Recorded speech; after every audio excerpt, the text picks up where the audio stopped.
ఇప్పుడు చదువుకున్న లేఖన భాగంలో మనకేం తెలుస్తుంది? వారు ఎరుకో పట్టణానికి బయలుదేరి శిష్యులతోనూ బహుజన సమూహంతో ఎరుకో నుండి బయలుదేరి ఎక్కడికి వస్తున్నాడట? ఈయన ఎక్కడికి వస్తుండు? చదవండి, ఎక్కడికి వస్తుండు? 46 చదవండి.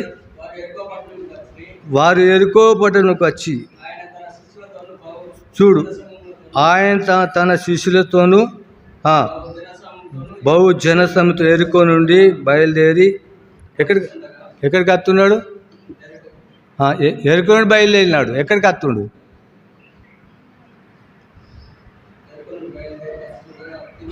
తిమాయి. ఎక్కడికి వస్తున్నాడు ఈయన? తిమ్మమాయి అక్కడికి వస్తున్నాడు. ఎరుకో నుండి బయలుదేరినాడు. ఈ తిమ్మమాయి గ్రామానికి వస్తున్నాడు. ఆ గ్రామంలో ఎవరున్నారు చెప్పండి? ఎవరున్నారు? గుడ్డి భిక్షగాడు ఉన్నాడు. ఎవరున్నారట? గుడ్డి భిక్షగాడు, కళ్ళు లేనివాడు. ఈ కళ్ళు లేనివాడు తోపక్కన కూర్చున్నాడు. ఎందుకు తోపక్కన కూర్చున్నాడు ఈ కళ్ళు లేనివాడు అంటే? ఈ కళ్ళు లేనివాడు తోపక్కన కూర్చున్నాడు. ఎందుకు కూర్చున్నాడంటే తన జీవనోత్పత్తి కోసము భిక్ష పడుకున్నాడు. ఏమడుకుంటున్నాడు? తోపక్కన కూకుండా ఏమడుకుంటాం? దాదాపుగా ఏమడుకుంటాం? అయ్యా అచ్చుతుల పోయిసలు చూసి రూపాయో ₹1 పావులో బేడనో తను చూసి వేస్తే కూకుంటారు. మరి తినకి ఎవరు లేరంటే ఎవరు లేరంటే ఉన్నారు కావచ్చు, కానీ పట్టించుకుంటలేరు. ఇతను ఎవరు పట్టించుకుంటలేరు. తోపక్కన కూకున్నాడు. తొవ్వే తనకు తల్లిలు ఉండవచ్చు, అన్నదమ్ములు ఉండవచ్చు, అక్కయ్యలు ఉండవచ్చు, బంధువులు ఉండవచ్చు, కానీ ఎవరు ఇతన్ని పట్టించుకునే పరిస్థితులు లేడు. ఈ గుడ్డి భిక్షని పట్టించుకునే పరిస్థితుల్లో లేక తోపక్కన కూకుంటున్నాడు. తోపక్కన ఎందుకు కూకున్నాడంటే కళ్ళు లేని వాడు కనుక, కళ్ళున్నాడు అయితే తోపక్కన కూకోలేడు. కళ్ళు లేని ఈ వ్యక్తి కనుక భిక్ష పడుకుంటున్నాడు. ఏమడుకుంటున్నాడు? భిక్ష పడుకుంటున్నాడు. దీనికి ఆధారం కానీ ఏమి లేదు. నా బ్రతుకు ఇంతే, నా జీవితం ఇంతే, నేను బ్రతికిన దినములే గుడ్డివానే బ్రతకాలి. నేను గుడ్డివానిగా పుట్టినాను, నన్ను ఇప్పుడు నేను కూడా గుడ్డివానిలాగానే చనిపోతానన్న నిశ్చితనికి తన తీర్మానం చేసుకున్నాడు. ఇక నన్ను ఎవరు ఆదరించలేరు, నన్ను ఎవరు బాగు చేయలేరు. తన తల్లిదండ్రులు బాగు చేయలేరు. తల్లిదండ్రులు ఉన్నారు, తన అన్నదమ్ములు ఉండరు కావచ్చు, ఉన్నారు, తన అక్కయ్యలు కూడా ఉన్నారు, బంధువులు కూడా ఉన్నారు, కానీ కళ్ళు తెరిపించే నాదుడు భూమిన లేడు. పిల్ల. చాలామంది కళ్ళు లేనివారు బాగా తెలివైనవారు. కళ్ళు లేనివారు ఎలాంటి వారట? బాగా తెలివైన వారు. కళ్ళు లేకున్నా ఇప్పుడు కరిమల పీటర్ ఉన్నాడు. కరిమల ఎవరున్నారు? పుణ్యాసన కొడుకు పీటర్ ఉన్నాడు. ఆయనకు పూర్తిగా కళ్ళు లేకున్నా హార్మోన్ చక్కగా ఎత్తాడు. ఏమెత్తాడు? హార్మోను కళ్ళు లేకున్నా చక్కగా ఎత్తాడు. ఎబ్రోన్లో సమాధానమైన ఒక వ్యక్తి ఉన్నాడు. ఆయన కూడా కళ్ళు లేకున్నా వాక్యం చెప్తాడు, కళ్ళు లేకున్నా పాటలు పాడతాడు, కళ్ళు లేకున్నా హార్మోన్ ఇస్తాడు. బాగా తెలివైన వారు వీళ్ళు. గుడ్డివారు బాగా తెలివైన వారు కనుక ఇప్పుడు ఈయన కూడా తెలివైన వ్యక్తే. ఎవరు? ఈ గుడ్డి భిక్షగాడు తెలివైన వ్యక్తే. అయితే కళ్ళు లేని కనుక యేసు ప్రభు స్వరం విన్నాడు. స్వరము కనుక ఈయనతో ఎవరెవరున్నారు? తర్వాత శిష్యులు బహుజన సమయం ఉంది. చాలామంది ఉన్నారు. అప్పుడు ఆ దినంలో యేసు ప్రభు బయలుదేరి వచ్చినప్పుడు చాలా శిష్యులు ఉంటారు, జనస్వయం ఉంటుంది. వాళ్ళు ఏం చూసుకోవాలంటే యేసు ప్రభు తోటి వాళ్ళు చూసుకునే పని ఏంటంటే ఎవరు అరవద్దు, ఎవరు అల్లరి చేయొద్దు. అందుకే యేసు ప్రభు వెనుక జనస్వయం ఉంది. ఈ గుడ్డి భిక్షగాడు అరుస్తున్నాడు. ఈ గుడ్డి భిక్ష ఏం చేస్తున్నాడు? అరుతున్నాడు, కేకలు వేస్తున్నాడు. ఎందుకు కేకలు అరుతున్నాడంటే తన పరిస్థితి అట్లా ఉంది కనుక అందుకే అరుతున్నాడు. కానీ వీళ్ళు ఏం చేస్తున్నారంటే శిష్యులు బహుజన సమూహంలో అరుతున్నారు. ఊకోవయ్యా ఊకో, నిజమై దేవుడు అరుతున్నాడు, అరవద్దు అని అరుతున్నాడు. కానీ ఈయన ఇంకా మరీ ఎక్కువ అరుతున్నాడు. చూడు, ఒక ఎమ్మెల్యే పోతున్నప్పుడు ఎమ్మెల్యేతోటి ఇద్దరు ఎవరు ఉంటారు? ఇద్దరు బాడీగార్డు ఉంటారు. ఒక ఎమ్మెల్యేతోటి ఇద్దరు బాడీగార్డు ఉంటారు. లేకపోతే ఒక ముఖ్యమంత్రి పోతున్నట్టే సైన్యం ఉంటుంది. ముఖ్యమంత్రి పోతున్నట్టే సైన్యం ఉంటుంది. ముఖ్యమంత్రి సభలో ఆయన సభ పెట్టినప్పుడు చాలామంది సైన్యం ఉంటారు, సైన్యాధిపతి ఉంటారు. ఆయన ముంగట ఆయన మాట్లాడుతున్నప్పుడు కొంతమంది అల్లరిగాళ్ళు మాట్లాడినప్పుడు ఆయన ఏమన్నా తెలుసా? ఒకప్పుడు ముఖ్యమంత్రి అల్లరి ఎందుకు అల్లరి చెప్తున్నావు, కూసో, అసలు నీకేమైనా తెలివి ఉందా, ఈయన బయట పంపించారు అన్నాడు. ఒకసారి మైక్ ఇట్లా మాట్లాడు, మందిగా మాట్లాడు, ఏమన్నాడు? మైక్ ఇట్లా నువ్వే మాట్లాడు అని అంటూ వచ్చాడు. సరే, ఒక ప్రధానమంత్రి పోతున్నాడు అనుకుందాం. ప్రధానమంత్రి పోయినప్పుడు కూడా చాలా సైన్యం ఉంటుంది, సైన్యాధిపతి ఉంటుంది. ఎందుకు సైన్యాధిపతి ఉంటాయంటే అట్లాంటి జీవితంలో బాడీగాలు ఉంటారు. కనుక యేసుప్రభు దగ్గర కూడా ఎవరు లేరట, ఎవరు లేరు. మీకు తెలవాలి ముచ్చట, ఆరంచే వారు మీకు తెలవాలి.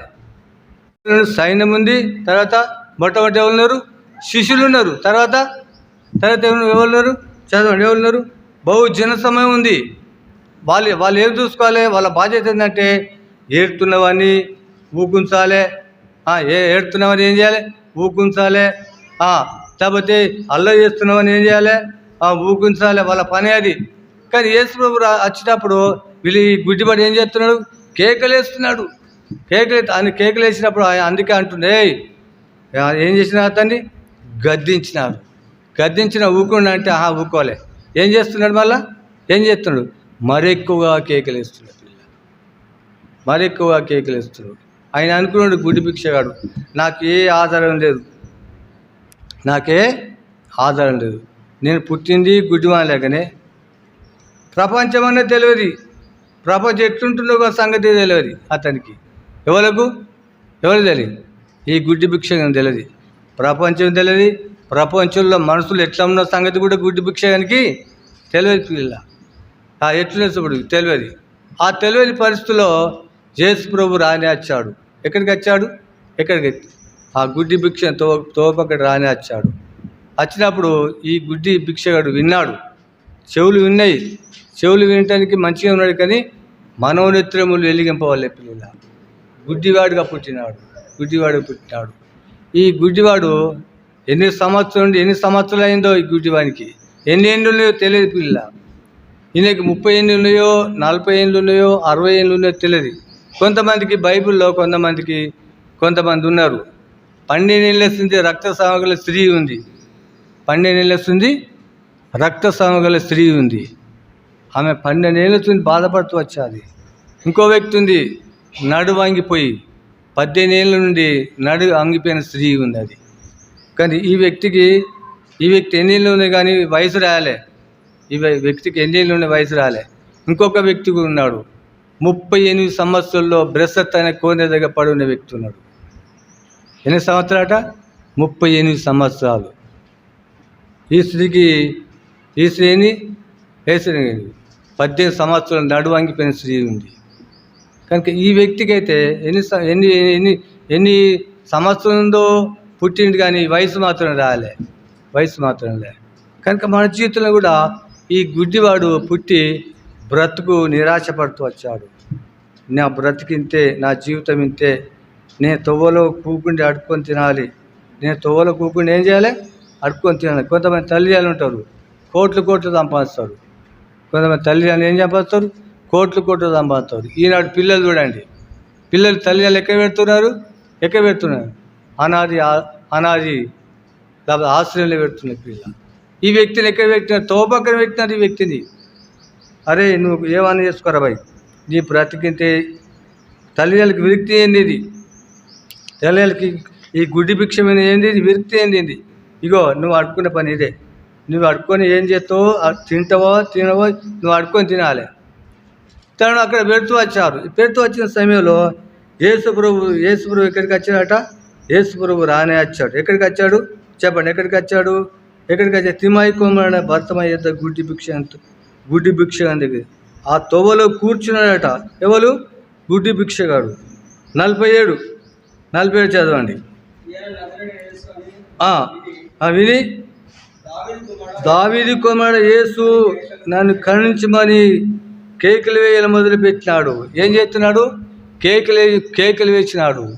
దావీదు కుమారుడా అంటే అర్థం ఏంటంటే, ఓ దేవా నువ్వే నన్ను ఏం చేయి, నన్ను కరుణించు.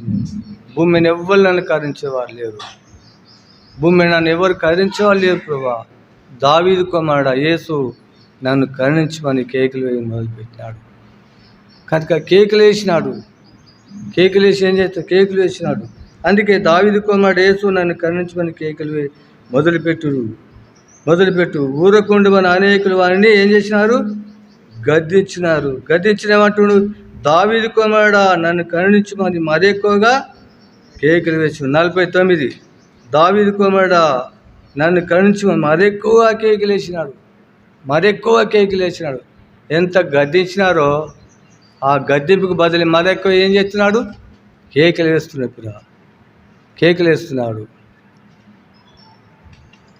వేస్తున్నాడు. కడుపు నొప్పిన వారు అట హోమ భుక్తరు. కడుపు నొచ్చిన ఏం చేస్తారట? హోమ భుక్తరు. ఇతనికి గుడ్డితనం ఉంది, అందుకే కేకలు ఎత్తున్నాడు. ఇతనికి ఏముంది? గుడ్డితనం ఉంది. ఆ కేక ఎవరు విన్నారు? అది ఆ కేక ఎవరు విన్నారు చెప్పండి. ఊరకు ఉండమని అనేకులు వాని గద్దించింది, కానీ దావీదు కుమారుడా నన్ను కరుణించమని మరెక్కువగా కేకలు వేచును. అప్పుడు యేసు చదవండి 49. అప్పుడు యేసు నిలిచి వారిని పిలువనపగా వారు గుడ్డివారు ధైర్యం తెచ్చుకునము. ఆయన నిన్ను ఏం చేస్తున్నాడు? ఆయన నిన్ను పిలుచుచున్నాడు పిల్ల. ఆయన అంటే ఎవరు చెప్పండి? ఆయన అంటే ఎవరు?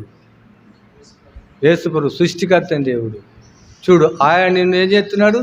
పిలుచుచున్నాడు. గద్దించిన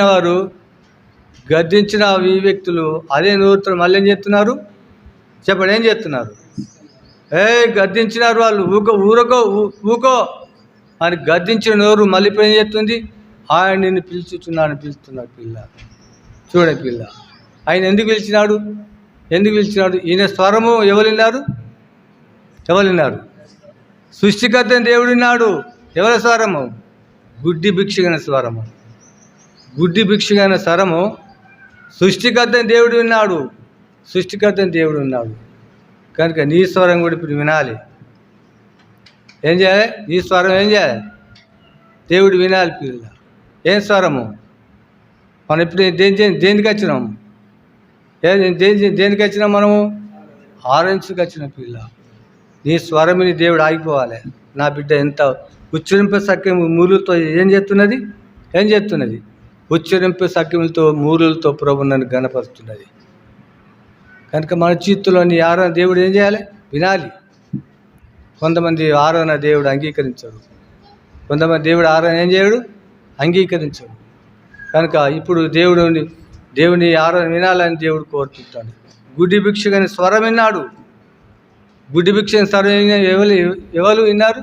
యేసుప్రభు విన్నాడు. అందుకే ఆగిపోయి ఆయన ఏం శిష్యులతో అంటున్నాడు, ఆయన పిలవండి. చూడండి పిల్ల. ఆయన పిలిచినప్పుడు గుడ్డి భిక్షగాడు ఎక్కడికి వచ్చాడు? 40. అప్పుడు యేసు వాని పిలువగా వారు గుడ్డి వాని ధైర్యం తెచ్చుకొనము. ఆయన నిన్ను పిలుచుచున్నాడు. వారితో చెప్పారు. అంతటా వాడు బట్టలు పారవేసి దిగ్గున లేచి ఏం పారవేసినాడు పిల్లరా? బట్టలు పారవేసినాడు. గుడ్డివాని దగ్గర ఎంత మంచి బట్టలు ఉంటాయి? గుడ్డివాని దగ్గర ఎంత మంచి బట్టలు ఉంటాయి? మంచి బట్టలు ఉంటాయి గుడ్డివాని దగ్గర? ఉండయి. గుడ్డోళ్ళ దగ్గర, పిచ్చోళ్ళ దగ్గర ఇలాంటి బట్టలు మంచి వస్త్రాలు ఉండేవి. మనకు తెలుసు, చాలామంది తెలుసు. పూడూరు పంతులైన ఒక వ్యక్తి ఉన్నాడు. చాలామంది చూసి ఉంటాం మనం. అతను బాగా చదువుకుండు. అతనికి ఒక సైకిల్ ఉంది. ఆ సైకిల్కి పెద్ద మూట ఉంటుండే. సైకిల్కి ఏముంటుండే? మూట ఉంటుండే. పిచ్చి సైకో ఆయన. కనుక ఆయన బాగా చదువుకునే వ్యక్తి. అతని మూట ఉంటుండే. ఏ మూట? పనికి వాళ్ళని అట్టి ఏది పడితే అది ఎదుర్కొంటాడు. ఏది పడితే అది ఎదుర్కొని సంచులు పెట్టుకొని సైకిల్ కట్టుకొని పోతుంటాడు. కానీ అవి ఏం ప్రయోజనం లేవు. ఆ బట్టలు ప్రయోజనం లేని బట్టలు, అవి అక్కరాని బట్టలు. కానీ అందులో పెట్టుకొని వెళ్తుంటాడు. కనుక ఇతను కూడా ఏమున్నాయి, ఇతనిలో ఏమున్నాయి? మురికి బట్టలు ఉన్నాయి. అప్పుడు మురికి బట్టలతో ఉన్న వ్యక్తి, మురికి బట్టలతో కలిగి ఉన్న వ్యక్తి ఏం చేసినాడు? తన మనోన్నతులు ఎట్లని వెలిగింపబడ్డాయి. అప్పుడు లేచి అంతటా వాడు బట్టలు పారవేసి ఏం చేసినాడట? యేసుని యుద్ధకు వచ్చాను. ఏం పారేసినాడు? చెప్పండి, ఏం పారేసినాడు? బట్టలు దేనికి సాదృశ్యంగా ఉంది పిల్ల? దేనికి పాపానికి సాదృశ్యం బట్టలు. కనుక పారవేసినాడు అక్కర్రాని బట్టలు. కనుక ఇప్పుడు ఆయనకి ఏం కలిగిందంటే, తనకి ఏం కలిగింది? మనోనేత్రం వెలిగింపబడ్డప్పుడు అరే ఇంత గలీజ్ బట్టలు నా దగ్గర ఉన్నాయి, ఇంత అక్కర్రాని బట్టలని అని ఏం చేసినాడు? దిగ్గుని లేచి ఏం చేసినాడు? పారవేసినాడు. ఎందుకు పారవేసినంటే తన మనోనేత్రులు అప్పుడు ఏమైనాయి? వెలిగింపబడ్డాయి. గుడ్డితనంలో ఉన్నప్పుడు అవిటి విన్నే వండుకున్నాడు, అవిటి విన్నే దొడ్డికైనాడు, అవిటి విన్నే మూత్రం చేసినాడు. అర్థమైందా? అవిటి విన్నే పండుకుంటాడు. సొయ్యి ఉంటుంది కదా, సొయ్యి శుద్ధి అని ఉండేది. ఇప్పుడు తాగిన వ్యక్తి మత్తులో చూడండి, తాగిన వ్యక్తి మత్తులో మైకే తప్పినప్పుడు 2 పోతాడు, 1 పోతాడు. ఏం చేస్తాడు? 2 పోతాడు, 1 పోతాడు. అతనికి సొయ్యి శుద్ధి అని ఉండేది. ఈ గుడ్డివాని కూడా అందులో 2 వేండు, 1 వేండు. అతని బట్టలు ఎవరు విండలేరు. ఏ తల్లిదండ్రులు కూడా తాకలేరు, ఏ బంధువులు కూడా తాకలేరు. అతను ఒంటి విన్న బట్టలు, అతను వేసుకున్న బట్టలు, తన దగ్గర బట్టలు ఎవరు కూడా ముట్టలేరు. ఎడవ చేతితో కూడా ముట్టలేరు. కట్టెతో కూడా అటు వారేయలేరు. అట్లాంటి బట్టలు అతని దగ్గర బట్టలు. కనుక మనోనేత్రం వెలిగింపబడ్డప్పుడు అతను జ్ఞానం కలిగింది. ఏం కలిగింది? జ్ఞానం కలిగింది. ఎట్లా జ్ఞానం కలిగింది చెప్పండి? ఎట్లా జ్ఞానం కలిగింది? జ్ఞానం ఎట్లా కలిగింది? ఎందుకు వారవేశాడు చెప్పండి? ఎందుకు వారవేశాడు ఆయన?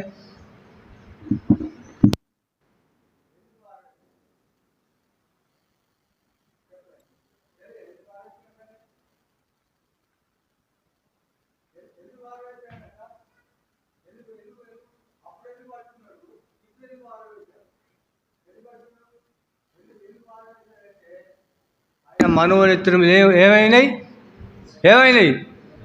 వెలిగింపబడ్డాయి. బండగొట్టిన సున్నం రాయిలాగా ఉన్నాం మనం. అర్థం కావాలి మనకు. ఇది వాక్యం ఎన్నోసార్లు వింటూ వచ్చాము. ఎందుకు వారవేశాడంటే ఆ మనోనేత్రం అనే ఏమైనాయి? వెలిగింపబడ్డ కారణాన్ని ఏం చేసినాడు? బట్టలు ఏం చేసినాడు?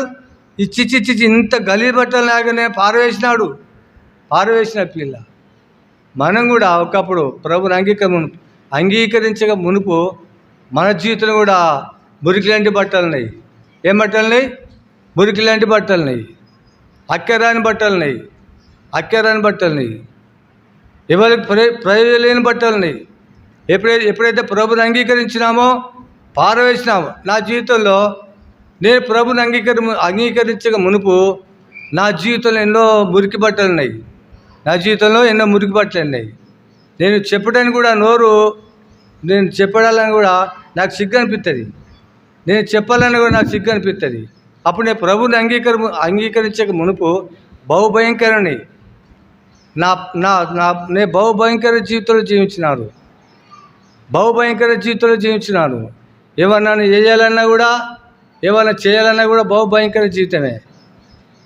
అర్థమైందా? తాగుడు, తినుడు, ఎంజాయ్. కానీ ఇప్పుడు అవి పారవేసినాను. ఇప్పుడు అవి చేయలేను. ఎందుకు చేయలేను? ప్రభు నన్ను రక్షించు, నా మనోత్రం వెలిగింపజేసినాడు, నా బ్రతుకు మార్చినాడు. అందుకే ఇప్పుడు అవిటి జోలికోను, అవిటి ఆర్తకోను, అవిటికి నేను ఏం చేయలేను? ఆర్తకోను పిల్ల. కారణం ఏంటంటే అప్పుడు గుడ్డితనంలో ఉన్న కనుక అట్లాంటి జీవితం నడిచిపోతూ వచ్చారు. కనుక దేవుడు నన్ను ఇప్పుడు ఏం చేసినాడు? వెలిగించినాడు కనుక నేను ఇప్పుడు ఏం చేసినాను? పారవేశాను. కొన్ని జీవితంలో నా జీవితంలో పారవేశాను. నా అర్థమైందా? ప్యాకాట ఆడుతూ నేను ప్యాకాట ఇంట్లోకి వెళ్ళి పైసలు ఎత్తుకుపోయి ఏం చేసినాను చెప్పండి? ఏం చేసినాను? మా నాయనకి తెలుసు, నాకు తెలుసు అండి. మా తల్లిదండ్రులకి తెలుసు, నాకు తెలుసు. ఇంటిలో అడ్లల్లో పైసలు పెట్టినాడు, ఎవరు ముట్టద్దని మా నాయన. అడ్లలో పైసలు పెడితే నేను అడ్లు తోడి ఏం చేసినాడు? అడ్లు తోడి పైసలు ఎత్తుకో ప్యాక్ అయినాను. ఇప్పుడు నేను చేయలేను అట్లని పని చేయలేను. అట్లా బాగా దొంగతనం చేస్తుంది నేను. నేను దొంగ ఎవరంటే గజ దొంగ నేనే. అర్థమైందా? ఇప్పుడు నేను చేయలేను. కారణం ఏంది? ప్రభు నన్ను మార్చినాడు. కనుక ప్రభు నన్ను మార్చిన కనుక అలాంటి మురికి పిల్లలు నా జీవితంలో ఉండే. కానీ ఇప్పుడు అవి చేయలేను కూడా చేయలేను. కానీ ఒకటి మాత్రం ఉంది, అన్ని పారవేసినాను. ఒకటి మాత్రం ఉంది, ఒకటి కొదవ ఉంది. ఏం కొదవ చెప్పండి? మనిషికి ఒక కొదవ ఉంటుంది. ఏం కొదవ? కోపం ఉంది. నాలేముంది? ఎవరైనా తప్పు చేస్తే సహించుకోలేను. నా జీవితంలో ఇప్పుడు కూడా అదే ఉంది. నరుని కోపం దేవుని నీతిని ఏం చేయదు. నరుని కోపం దేవుని నీతిని నెరవేర్చేది. నేను ఎందుకు చెప్తానంటే తప్పు చేసినవన్నీ ఒప్పుకోను. అది నా బలహీనత ఉంది. పిల్ల నా కోపం చేయదు కానీ పాపం చేయకుండా ఉంది. తప్పు చేస్తే నువ్వు అస్సలు ఒప్పుకోబుద్ధిగా ఒప్పుకొని కూడా. అర్థమైందా? అయితే మన జీవితంలో ఈ వ్యక్తి ఏం చేసినాడు అంటే పారవేశాడు. నేను ఒక చిన్నప్పుడు టేల పెట్టినాను. టేల తెలుసుగా? టేల బీడీలు, సిగరెట్లు అవన్నీ పెడితేనే టేల నడుతుంది, లేకపోతే నడది.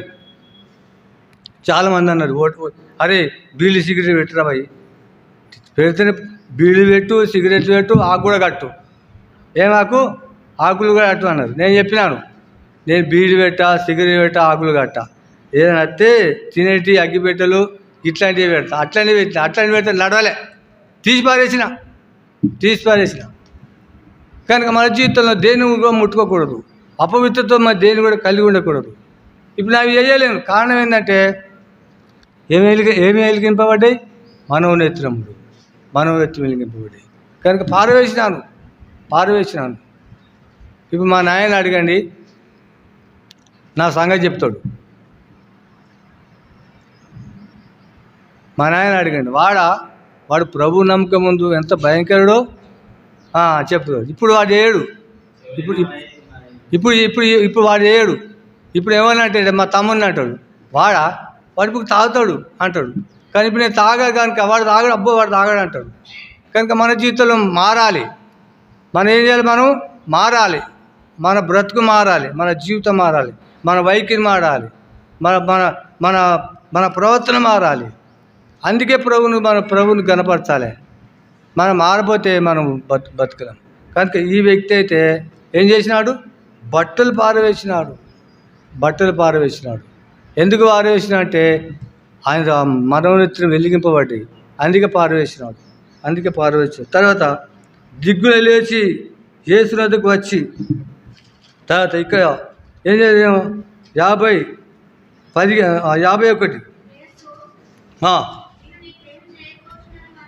వాని అడగక ఆ గుడ్డివాడు బోధ కూడా నాకు దృష్టి కలగచ్చేము. తనకు ఒక కొదువు ఉంది, ఏంటంట? దృష్టి కలిగితే ఏ మనిషి ఎట్లుంటో తెలిసిపోతుంది కదా. ఏ ఇల్లో తెలిసిపోతుంది, ఏ గ్రామమో తెలిసిపోతుంది, ఎవరో తెలిసిపోతుంది. కనుక ఎందుకు ఆ మాట వలుపుతూ వచ్చారంటే ప్రపంచం అతనికి ఏమీ తెలియదు.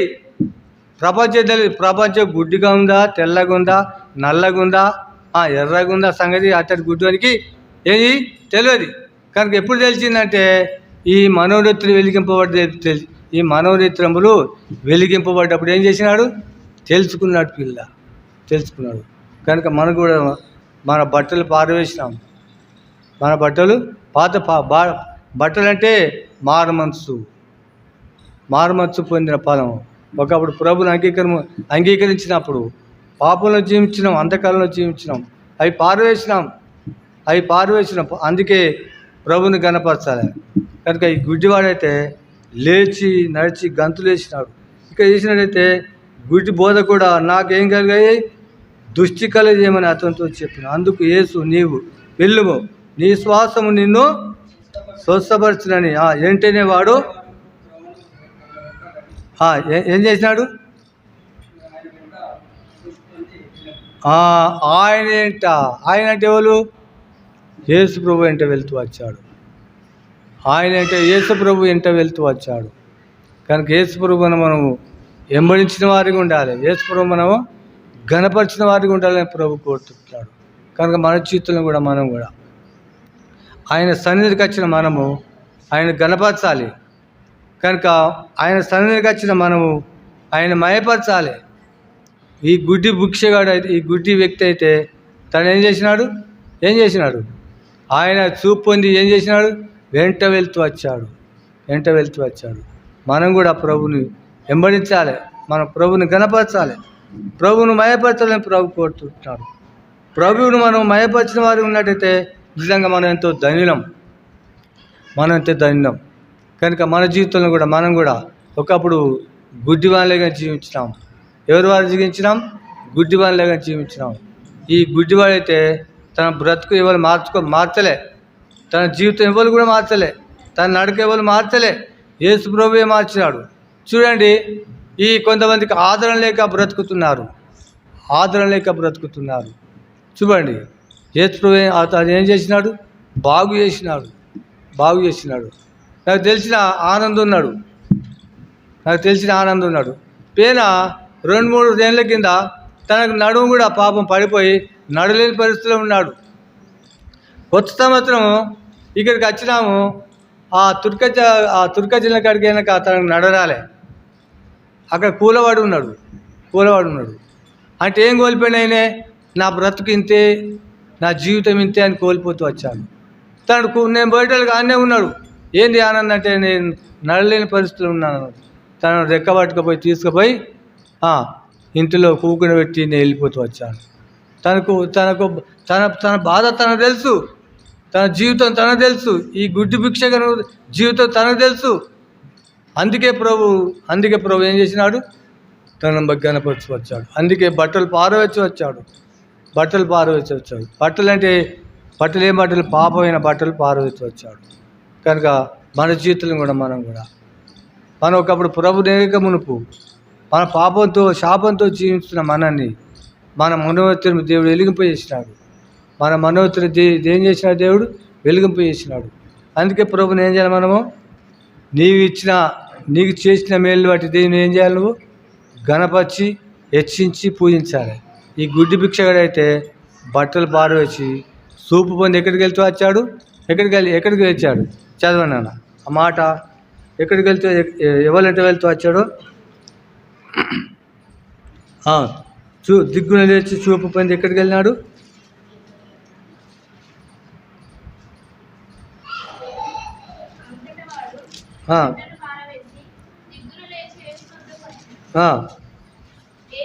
యేసు వద్దకు వచ్చాడు. చదవండి. నీకేమి చేయగోరుతున్నాని వాడిని అడగగా ఆ గుడ్డివాడు, బోధకుడా నాకు దృష్టి కలుగచేయి. ఏం కలుగచేయి? నాకు దృష్టి కలుగచేయి అని చెప్తూ వచ్చాడు. చదువు. అందుకు యేసు, నీవు వెళ్ళుము, నీ శ్వాసము నిన్ను స్వస్థపరచునని చెప్పాను. ఎవరంటే వెళ్ళినాడు? యేసు ప్రభు వెంట వెళ్ళినాడు. ఆయన అంటే యేసు వెంట వెళ్ళినాడు. కానీ మన అనుదిన జీవితంలో యేసు వెంట వెళ్ళాలి. కారణం ఏంది? ఎందుకు యేసు వెంట వెళ్ళాలి? దృష్టి కలుగజేశాడు. ఏం కలుగజేశాడు? మనకు దృష్టి కలుగజేశాడు. యేసు ప్రభు చూసే ముఖం మనకు అనుగ్రహించినాడు. మన తల్లిదండ్రులు చూసే ముఖం మనకు అనుగ్రహించినాడు. మన బంధువుల ముఖము చూసినందుకు మన మనవత్తి వెలిగింపజేసినాడు. తనకు ప్రపంచం అనేది తెలియదు, ఇప్పుడు ప్రపంచం తెలుసు ఆయనకు. కనుక మన జీవితంలో కూడా మనము యేసుని వెంట వెళ్ళాలి, యేసుని వెంట వెళ్ళాలి. కనుక మనకు చేసిన మేలుని బట్టి ప్రభు ఈ కొన్ని మాటలు ఏం చేయాలి? మనము దేవుని స్తుతించి దేవుని కనపరచాలని ప్రభు కోరుతున్నాడు. దేవుని కనపరచాలని దేవుడు కోరుతుంటాడు. ఈ కొద్ది మాటలు దేవుడు దీవించిన గాక.